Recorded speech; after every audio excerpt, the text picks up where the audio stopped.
Un jeune homme a été violé pendant des heures sur un quai de métro à Munich. Alors je pensais que ce genre de choses, ça n'arrivait qu'en France, mais il semblerait que ça arrive aussi à nos amis allemands. Ah, l'Europe, ça c'est l'idée européenne, hein, la même monnaie, les mêmes communautés, les mêmes faits divers dégueulasses. C'est beau l'Europe. Donc c'est un jeune homme âgé de 18 ans qui a été violé pendant plusieurs heures par un autre homme sur un quai de métro à Munich. C'est original. Moi, ce qui me surprend, c'est quand même quand on te précise plusieurs heures, c'est quand même assez spécifique et surtout c'est long. Les quais de métro sont peut-être un petit peu trop larges parce que là, pour que on voie rien, là t'as les gens qui se baladent tranquillement, ils attendent tranquillement leur rame qui arrive et puis ils ont pas vu qu'il y a un gars qui tranquillement est en train de labourer un autre gars comme ça sur la voie. Il y a pas de souci, plutôt sur la voie sur le quai. Ah, en plus, ou plutôt fait aggravant.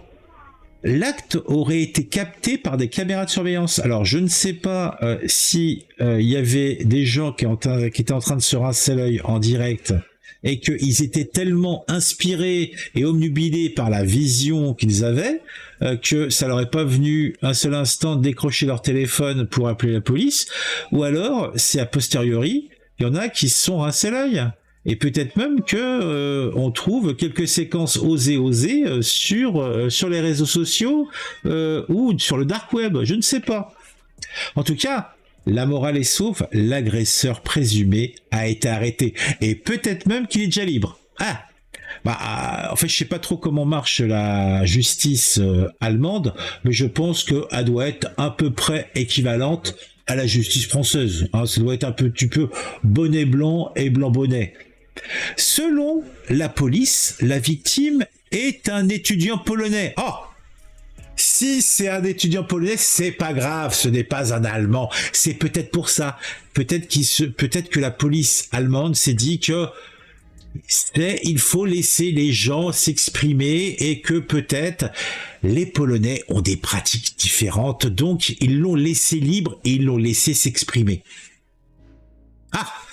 Donc la victime est un étudiant polonais qui revenait de soirée. Ah, donc ça s'est passé entre chien et loup, d'accord. En rentrant, il était tellement ivre qu'il s'est allongé sur un quai de la station de métro Max Weberplatz pour dormir.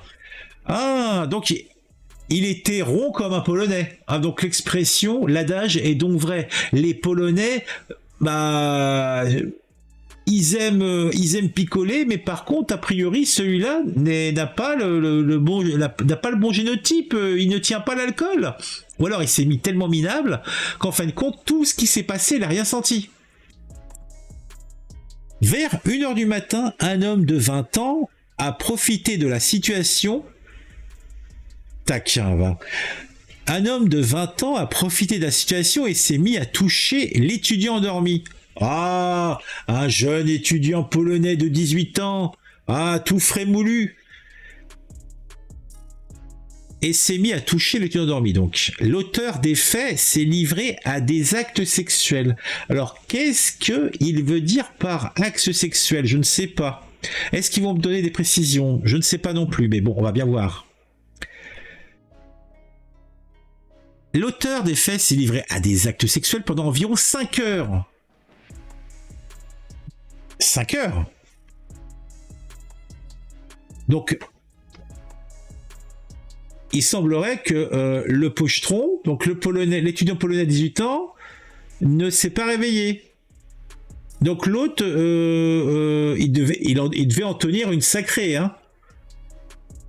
L'auteur des faits s'est livré à des actes sexuels pendant environ 5 heures, explique les forces de l'ordre. Donc en fait, ils ont vu tout sur la caméra, sur les écrans et tout. Donc ils ont pu revoir les scènes. C'est chaud quand même. Ce n'est qu'au petit matin, donc on va dire jusqu'à 6h du matin, que l'agresseur a lâché sa victime en s'enfuyant avec son téléphone. Ah bah, et en plus, il soulage, il l'enrichit, parce que là culturellement, le Polonais s'est fait enrichir. Hein. Ce n'est pas simplement un viol, c'est aussi un enrichissement culturel. Là, parce que là, il semblerait que ce jeune homme, puisque là, on nous dit que le tortionnaire, l'auteur des faits, est un jeune homme de 20 ans. Donc, ce jeune homme de 20 ans est un Afghan. Oh, bah, donc effectivement, il y a eu enrichissement. Mais revenons un petit peu en avant. Ce n'est qu'au petit matin que l'agresseur a lâché sa victime en s'enfuyant avec son téléphone. Donc, en plus de le violenter, de l'élargir, comme qui dirait, il lui pique son téléphone. Donc, en plus, c'est un margoulin qui lui vole son téléphone. Et c'est peut-être l'erreur fatale. Puisque l'étudiant polonais peut-être ne se serait rendu compte de rien. Bon, il avait peut-être le jean sur les genoux. Il avait peut-être un petit peu mal aux fesses et un billet de 5 € dans la main. Mais il avait peut-être rien vu, rien entendu. Mais le fait qu'on lui vole son téléphone, là par contre, cela n'était pas tolérable. Eh oui. Quant aux 5 heures, c'était peut-être acceptable, mais pas le téléphone, pas le téléphone. En tout cas, selon T-Online, qui doit être le bouquin où ça a été écrit originalement, personne n'est intervenu. Bah oui, 5 heures, c'est long quand même. Le jeune Polonais est ensuite rentré chez lui. Il a un peu mal au cul, peut-être, mais bon, ça va. Le lendemain, il est rentré chez lui, il a fait dodo, et puis c'est seulement le lundi qu'il a été voir les flics. Il a déposé plainte auprès de la police. Alors, plainte pour vol, ou plainte pour viol, ou plainte pour viol et vol? Je ne sais pas. Welcome to Afghan. Mais c'est pendant la nuit, la station est fermée, ils l'ont retrouvé parce qu'il l'avait volé, il a volé le portable. Bah non, mais tu fermes pas une station sans la contrôler. Donc si le mec était sur le quai, il y a des si la station est fermée, il y a quelqu'un qui passe. Hein, c'est une station de métro. Les stations de métro sont pas fermées sans que tout soit vérifié. Et le gars était sur le quai. Donc je pense pas que ça soit aussi simple que ça. Ce n'est donc le suspect. Attendez, le jeune Polonais est ensuite rentré chez lui. Le lendemain, il a déposé plainte auprès de la police. Grâce à la localisation de son téléphone, les policiers ont pu retrouver la trace de l'auteur présumé et l'arrêter. Donc le mec était... Donc en plus d'être afghan, d'avoir 20 ans, d'être a priori un sale mec, il est un peu con. Puisque le gars, il s'est pas dit que le téléphone pouvait être tracé. Non, ça lui est pas venu à l'esprit. Il a gardé le téléphone sur lui. Donc il s'est fait choper. Mais il y a quand même... C'est ouf, dans toutes ces histoires-là, vous remarquerez quand même que une grande partie des gens qui font ce genre d'actes sont particulièrement taris. Parce que les gars qui sont un minimum intelligents, qui font ce genre de choses, on les chope jamais, pour résumer. Parce que c'est la police l'a chopé uniquement parce que le gars était assez con. Hein. Sinon, aucune chance de l'avoir. Hein. Parce que je pense pas que la qualité de la vidéo, donc des caméras de sécurité qui étaient assez précises pour qu'on puisse identifier le mec. Hein. Grâce à la localisation de son téléphone, les policiers ont pu retrouver la trace de l'auteur présumé et l'arrêter. Et aux surprises, le suspect est un Afghan de 20 ans vivant à Munich, rapportent nos confrères de Bild. Il a été placé en garde à vue. Oh, ça fait quelques semaines, quelques jours, donc il doit être libre maintenant. Une enquête est en cours afin de déterminer pourquoi le viol est passé inaperçu alors que des gardes patrouillaient dans la zone à ce moment-là.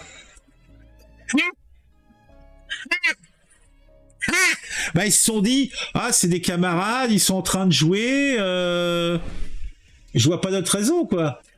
Je vois pas d'autre raison. Bon bah, dites-moi en commentaire ce que vous pensez de tout ça. N'hésitez pas à... Bah oui, soyons fous. N'hésitez pas à mettre un j'aime.